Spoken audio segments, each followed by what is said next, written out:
everybody, it's Sharon. I've come to Sonoma County and specifically Guerneville. We've come through the redwoods with my two sisters to take a tour of Pond Farm Pottery, what used to be a commune, later an artist colony and a school, and they taught pottery in the Bauhaus tradition. Let's take a closer look. Guerneville is located west of 101, and to get to Pond Farm Pottery, we have to travel through Armstrong Redwoods State Reserve, some of the oldest and tallest trees in the area. I'm here to take the monthly tour offered by Stewards of the Coast and Redwoods. This property was once inhabited by Native Americans, later bought by the Walker family to become a farm. In 1939, Jane and Gordon Herr bought 250 acres of the Walker property to establish an artist colony called Pond Farm. They traveled to Europe to recruit artists for their colony, and in Holland they met Marguerite Wildenhain, a potter from the Bauhaus tradition who was Jewish.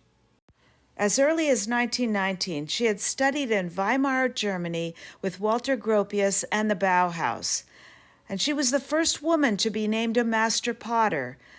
But she fled the Nazis, first in Germany, then in Holland, and by 1940 she was on her way to California. She was the first artist to arrive at Pond Farm in 1940. Over the next decade, other artists joined her in teaching their crafts. But by 1953, the community disbanded with the exception of one, Marguerite.